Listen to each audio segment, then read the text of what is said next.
Hi, welcome to the Bare Basics. Today we're following on from an early video on transformation of nonlinear functions, and today we are doing transformations of reciprocal equations, or reciprocal functions as you would call them if you are now in senior. Alright, so let's revise what is a reciprocal equation. It's a nonlinear function, that is, it does not graph to a straight line. The degree of the variables, that is the powers, in this case is -1.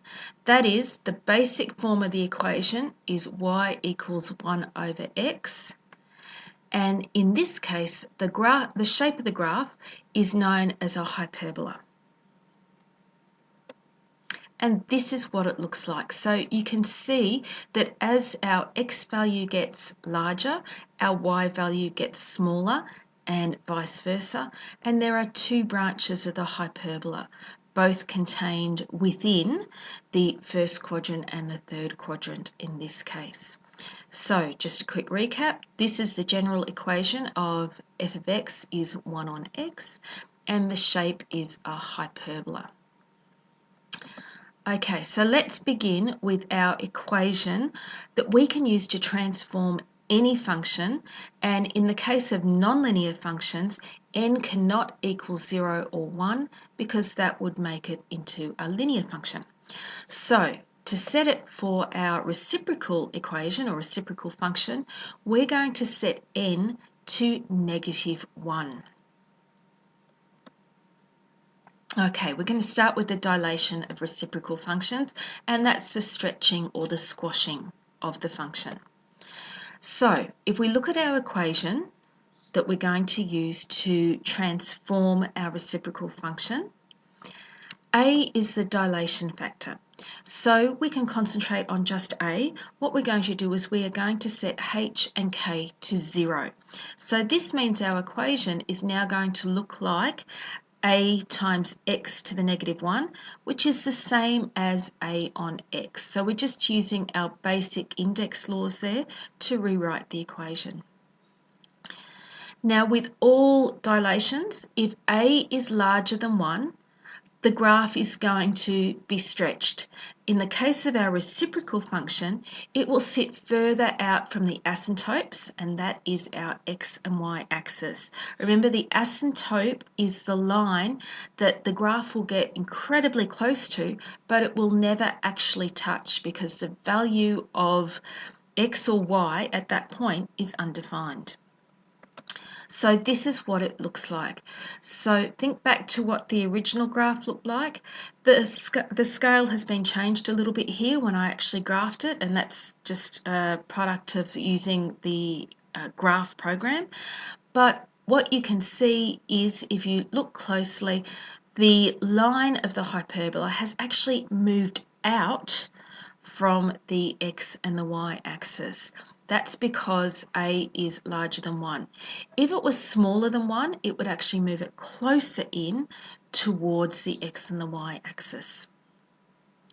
All right, let's move on to the reflection of reciprocal functions.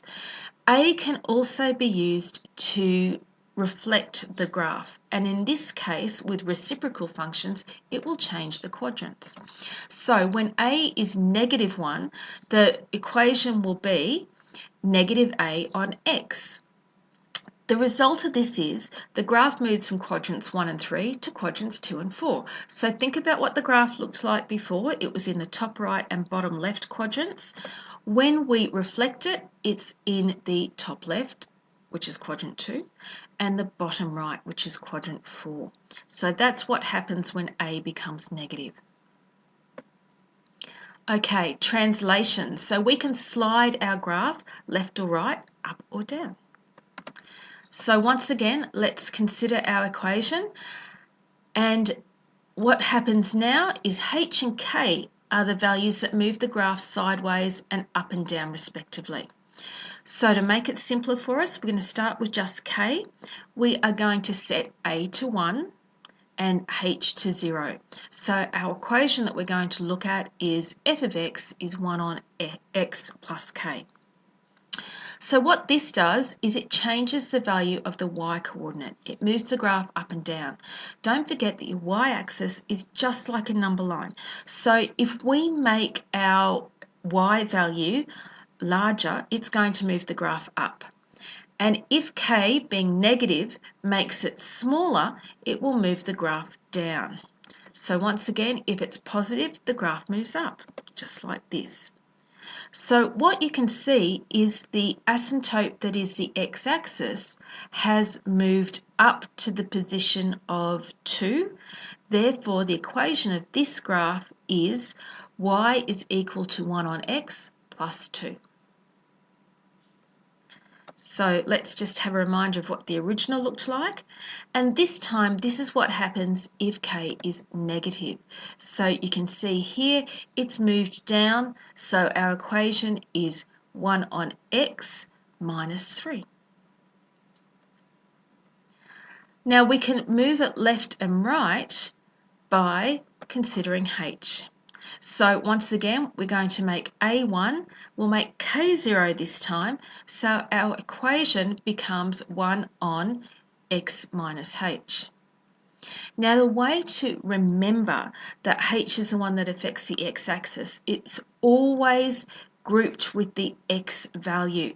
So just think that it must change the x value, therefore it's going to change where the graph is situated along the x-axis. Okay, so it changes the value of the x-coordinate. It's moving the graph left or right. So if h is positive, the graph moves to the right. And this is what that looks like. So you can see that the asymptote that it was formerly the y-axis has moved to x equals 3. Once again, here's the original graph. And this is what happens when h is negative. So when h is negative, it becomes 1 over x minus negative h. So it becomes 1 on x plus h. Once again, it's counterintuitive. So if you see a sign such as we've got 1 over x plus h, look at the sign, it's a plus at the bottom, and think, right, that means the graph moves to the opposite side of that. So it actually moves to the side where we've got the negative values. Take a moment to think about that and go over at that point again if you need to, because now we're going to put it all together. So here is our original graph, and here is our transformed graph. So it's moved, the x values have moved into the negative side, so it must have a plus in the equation, and it's moved, so the asymptote is at negative 3.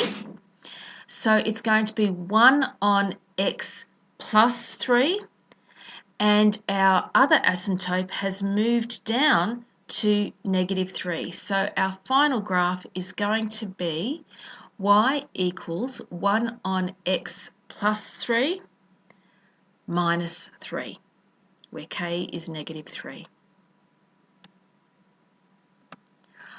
If you have any questions, just ask me in class, or for my students, you can email me.